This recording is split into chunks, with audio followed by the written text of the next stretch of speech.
Hello and welcome. I recognize that we are over halfway through 2023, but I just wanted to go over some of the books I read in 2022 just because I think it's a pretty interesting chronicle of where I was mentally that year. Yeah, it wasn't the greatest year, which is why I only read about 20 books, which for me isn't that much. I usually read like double that in a year. Um, and there are also a lot of graphic novels in here, which means that I just really didn't have the mental stamina to be reading books with mostly words in them, which is fine. Love graphic novels. But that just goes to show what 2022 was like for me. So, anyways, I made a tier list and I'm going to go over some of the books and rank them from smash to pass. Jesus. Okay. First up, we have the Heartstopper series. I kind of grouped these all into one because they were all pretty much the same for me. Really, really loved them. They are, if you don't already know, there's also like a Netflix series on it that was also very cute. But it's like an adorable, honest, heartwarming story about two boys in high school who end up falling in love. One of them is Charlie, who's openly gay. One of them is Nick, who is like the closeted rugby player. I thought it was super cute. The artwork itself wasn't like anything revolutionary to me, but was still very cute and just what I needed. So I'm gonna put it here. Okay. Next we have another graphic novel. The next one is Embroideries by Marjane Satrapi. I worked at like a thrift store for a month last year, and I quit because it was awful. But someone donated this book and I pocketed it before it could get out onto the floor. It's a short graphic novel from the same author as the Persepolis series. It's super entertaining. It's about the sex lives of Iranian women, and it's a very short book. Takes place over like an afternoon tea with the author and her mother and like her aunts and all of these other like older women in her life, and they all just get together and like talk about their sex lives and their love lives. It's quite funny and also a really interesting insight into a culture that I am not a part of. I'm gonna put this at 10 out of 10. Next book I read was also a graphic novel. It's The Magic Fish by Trong Lin Ren. It centers around a Japanese kid who is gay but doesn't know how to tell his parents because there's this sort of cultural barrier between them and also a bit of a language barrier. So he navigates this sort of communication barrier through fairy tales. The artwork in this book is so absolutely stunning, and there were just so many topics that were covered in an effortless and very kid-friendly way. I'm also going to put it at noise. Next one is another graphic novel. It's Skim by Mariko Tamaki. Because I was interested in picking up a book that was a graphic novel targeted towards adults. It follows our protagonist, Skim, who goes to an all-girls school, and she has a classmate named Kate who is dumped by her boyfriend, and then the boyfriend offs himself, and the whole school goes into mourning, and Skim sort of sinks into a depression, and she also starts to fall in love with someone that she shouldn't. It just didn't really leave a lasting impression on me. Yeah, that's all I gotta say. I'm gonna put it here. Next, we have On a Sunbeam by Tilly Walden. This is set in a future where human civilization is spread out across the galaxy, and our main character is a newcomer to this team of people who traverse the galaxy repairing broken structures. The artwork in this book is amazing. the color palette that's used is like so soothing and also is really informative to the story itself. I just thought everything in this was done really well, and it includes a young sapphic romance, which I'm never opposed to. So we're gonna put that there. Next we have The Woman Warrior: Memoirs of a Girlhood Among Ghosts by Maxine Kingston.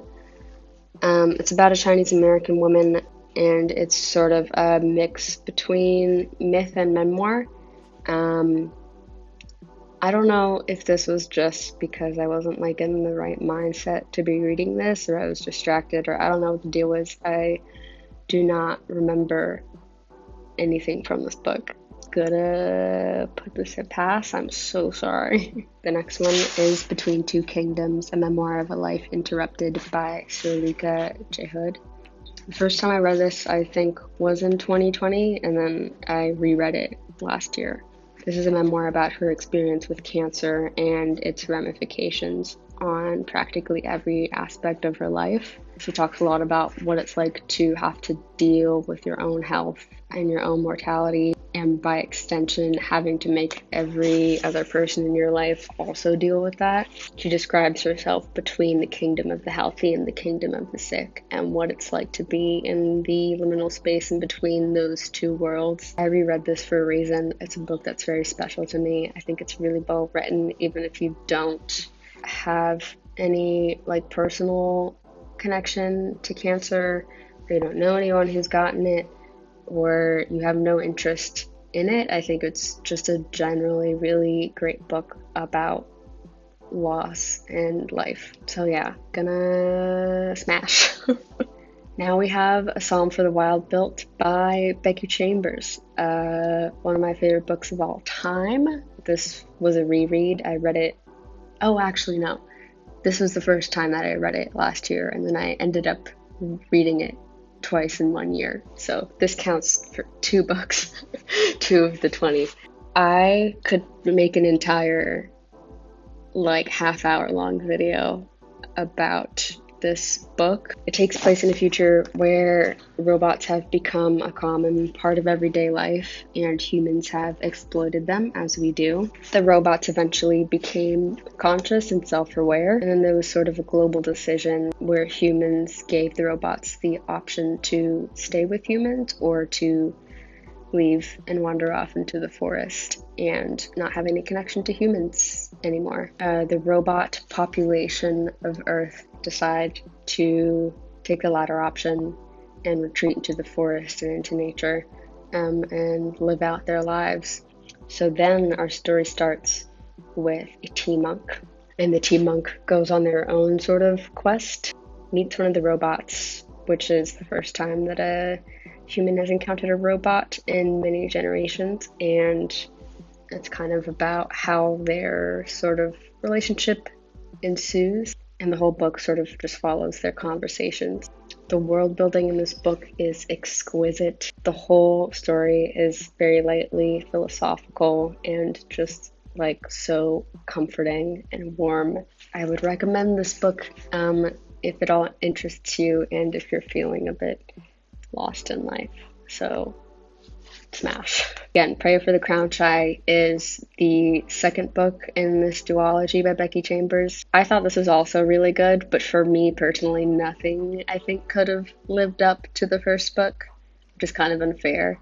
But I think if you liked the first one, you should definitely read the second one. Next we have The Great Believers by Rebecca Mackay. I feel like I was kind of late to the game with this book. It was sitting on my shelf for a really long time, and then I finally picked it up and really enjoyed it. The story is split into 2 timelines, one that's in the mid-80s and revolves around Yale Tishman and his sort of close circle of friends and community during the AIDS epidemic in Chicago. The other timeline that the chapters alternate between is centered around Yale's late friend's younger sister, who is trying to rescue her daughter from a cult. That timeline is in the 2010s. Based on the reviews like on Goodreads and online, a lot of people felt like they couldn't really connect to the story or to the characters. I definitely did with the 1985 timeline. Honestly, if the whole book was just that timeline, I probably would have liked it a little bit more. I just remember being really invested in the story and the characters, and I think I remember like shedding a single tear. Anyways, I thought it was quite good. So yeah, so a lot of rereads this year. Another thing I like to do when I'm not feeling great mentally is just like reread books and rewatch TV shows and movies. So I reread The Shining last year, which is also one of my favorite books. If you're at all interested in Stephen King, or you're at all interested in the thriller/horror genre, this is an absolute must-read in my opinion. I read it for the first time in 2020, and I was shocked by how blown away I was. I was like sucked into the story immediately. If you've seen the movie, it will not impact your experience reading this book in the slightest, because the plot is entirely different. Like, not even just a little bit, like entirely different. And the characters are also very different in this. It is truly the only book that can actually send like a chill through my bones. It's so good. Yeah, I mean, smash, 100%. I just realized that all of the books that I have on the smash tier are books that I reread. Anyways, the next book I read was Atomic Habits by James Clear. Very popular sort of self-help book. Has some pretty useful ways to look at habit building. I definitely took a few things away from it. Like, this whole book could definitely be summed up in like a third of the pages. I think we're gonna put it at okay. Next we have The Housekeeper and the Professor by Yoko Ozawa. I thought this was a cute story. I don't really have much else to say about it. It's about a old retired professor who essentially lives alone and has a short-term memory that only lasts 80 minutes. The story revolves around him, the housekeeper that takes care of him, and the housekeeper's son. Gonna put that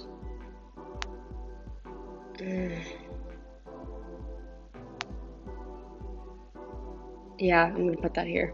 Next we have Bluets by Maggie Nelson. This is a collection of loosely connected sort of prose poems. Nelson examines life and love and loss through the color blue. I thought it was quite good.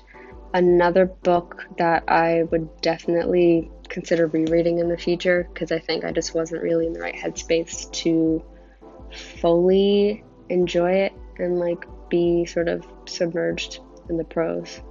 I'm gonna put it at nice for now, but I would definitely consider rereading it because I think I just kind of let a lot of it sort of wash over me. Next we have The Lathe of Heaven by Ursula Le Guin. This is my first Le Guin book, and I really liked it, and I'm really happy that I did, because there are so many other works of hers that I want to sink my teeth into.